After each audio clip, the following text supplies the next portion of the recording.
मैं डॉक्टर विकास दयाल। आज हम कुछ ऐबक और उसके उत्तराधिकारी के बारे में बात करेंगे।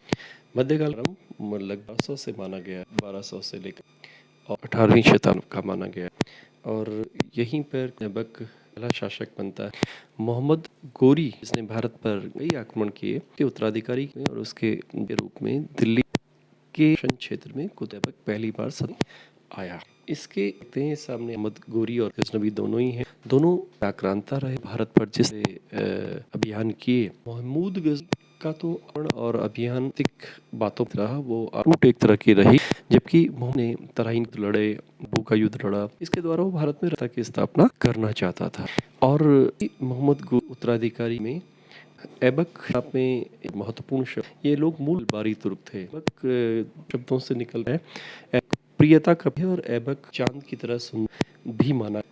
तो कुतुबुद्दीन मोहम्मद गोरी से भारत करते हैं, ये आपने मैप है, ये अफगानिस्तान से होकर भारत की तरफ प्रवेश करते हैं, ये आप समझ सकते हैं। यहाँ इन्होंने दिल्ली और अजमेर पर धीरे नियंत्रण स्थापित कर, क्योंकि के द्वारा पृथ्वीराज चौहान तराइन के प्रथम द्वितीय युद्ध में उसका किया गया, द्वितीय युद्ध को पराजित कर। इस तरह ये एक स्थापना का बिंदु है।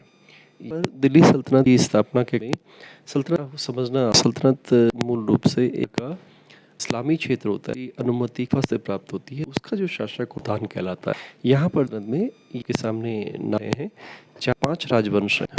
पहले को हरेव डायनेस्टी यानी राजवंश या इसे मौर्य राजवंश भी कहा जाए, ये 1200 करके और 1290 तक।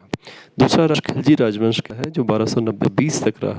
तीसरा राजवंश है 20 से लगभग 14 तक रहा, कुछ जगह 13 भी लिखा है।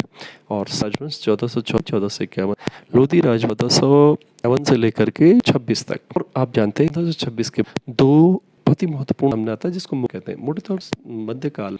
इस मध्यकाल भागों में बांटते हैं, एक को हम कहते हैं और दूसरे काल कहते हैं। सल्तनत काल को और मुगल काल को पुराने जो इतिहास हैं, जो अंग्रेज रहे, ने इसे काल भी कहा, लेकिन शब्द आजकल नहीं है। जेम्स मिल ने किताब थी हिस्ट्री ऑफ, उसमें आर्ट को एक तरह से कहना है कि काल है, क्योंकि मुसलमानों का शासन कि ऐसा नहीं था। भारत के ऐसे क्षेत्र थे, चाहे विजयनगर की बात, राजपूताना की बात करें, असम में जहाँ अहोम पति की बात करें, तो ऐसे बहुत राजवंश थे। इस काल को मुस्लिम काल नहीं जा सकता, ये आजकल एक मध्यकाल ही कहा जाता है। तो इसके ऊपर हम देखते हैं कि यहाँ पर एक स्लेव डेंसिटी यानी कि दास स्थापना होती है। इसके कुछ नाम हैं जो पूर्ण हैं। नाम तो कुतुबुद्दीन ही है, ये हमने कुतुबुद्दीन ये रजिया है, बलबन है। तो इनका राजवंश या कहें कि राजवंश इसे है और ये आपके कुल मिला के यह दिखाई दे रहा है उत्तर भारत का एक भाग इनके नियंत्रण, इसीलिए इसको दिल्ली सल्तनत कहा गया। ऐबक दिल्ली सल्तनत का पहला नहीं कहा जाता, शासक जरूर है, क्योंकि 1229 में शीजा जिसने की एक तरह से एक प्राप्त किया था, खिल्लत कहते हैं। उपरांत हम देखते हैं ये कुल मिला हैं जिन्होंने गुलाम वंश के रहे, कुतुबुद्दीन आराम शाह है, रुकनुद्दीन शाह है, रजिया सुल्तान पहरा है, मसूद शाह है, एक नाम आता है नादीन का और एक आता है बलबन राजवंश का महमूद शासक बलबन। तो इस प्रकार जो देखते हैं इस तरह से नए हम इसमें आते हैं। सामने पिक्चर भी आ रहा है, ये आपके शमशुद्दीन मिश्र है, सुल्तान है, बलबन है, नासरूद है। इस लोक राजवंश की 3 भाग कर लें। पहला हम इसमें देवी राजवंश जिसमें कुतुबुद्दीन और आराम लेते हैं, राजवंश शमसी जिसमें रुकनुद्दीन रजिया सुल्तान थे, और राजवंश है बलबन राजवंश, गयासुद्दीन है, बाद है क्यूमर, ये मुख्य रूप रहे। ये देख सकते हैं कि कैसे इन लोगों ने की स्थापना की। और ये जब हम की तरफ से देखते हैं तो आपके सामने ये इतना एरिया इन्होंने अपने में यानी इन्होंने जीता। अब एक बात है कि इसकी जो राजधानी थी लाहौर, इसकी जो उत्तर नीति थी तो पूर्ण भाग्य था, दिल्ली को राजधानी नहीं, लाहौर को राजधानी, और अजमेर उसने अढ़ा झोपड़ा बनाया, अढ़ाई झोपड़ा। यहीं पर एक बात है कि अढ़ाई दिन का झोप की मूल रूप से एक हिंदू मंदिर था, इसको इसने तो नष्ट कर करके था चीज। और दिल्ली में पहले इन्होंने कुबत इस्लाम नाम की मस्जिद बनाई। ये उत्तर भारत के लिए मस्जिद आती है, उत्तर भारत मस्जिद कहलाती है। वर्तमान में ये मेहरौली, और इसी नाम आता है महर। के कहते हैं 11 बार बनाई गई। बनाने में एक कुतुबुद्दीन ऐबक का भी रहा। उसके द्वारा बसाया। महरौली एक तरह का दिल्ली था, लेकिन यहाँ कैपिटल नहीं, जैसे कि पहले भी गया है। ये ये कुतुब मीनार, अलाई दरवाजा मिला करके आज ये SI आर्कियोलॉजी ऑफ इंडिया का एक है पर महरौली है।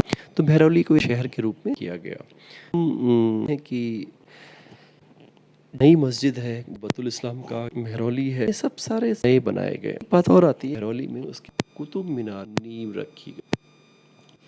कुतुब मीनार की नींव रखी गई, पहजिल कुतुब मीनार ऐबक तो बनाई गई।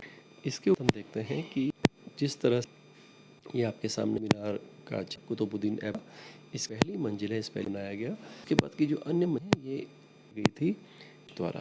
ये शुरू में इसको मीनार शी भी कहा जाता है, मीनार ए शमशी। कुछ लोगों ने ये कहना शुरू कर कि ये कुतुब का नाम कुतुब के नाम से है, लेकिन ये ऐबक के नाम है कुतुबुद्दीन बख्तियार का नाम से है। कुतुबुद्दीन बारकाकी। कुतुबुद्दीन बख्तियार का चिश्ती सूफी थे, जिनके द्वारा जो दिल्ली में अपना सेंटर पर प्लेस बनाया, और इन्हीं की याद में ये नामकरण आता है।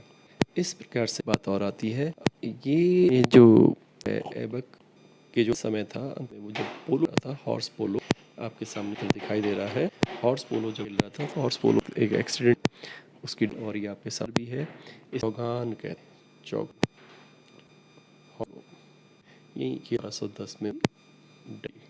इस प्रकार से एक समीकरण बनता है दिल्ली सल्तनत के रूप में, लेकिन ये एक शासक था, सुल्तान नहीं था। और इसका उत्तराधिकारी बनता है शाह, आराम शाह, जो इसका बेटा था। कुछ कहें कि वैधानिकता को लेकर है, लेकिन नया शासक सामने आराम शाह, वो योग, इसलिए उस पर बाद में दानों ने, दिल्ली के जो वर्ग था, दिल्ली रूलिंग क्लास था, उस क्लास ने इनवाइट किया। इल्तुतमिश ऐबक का दामाद था, इसलिए शाह के साथ एक होता है, हम अमर का युद्ध कहते हैं।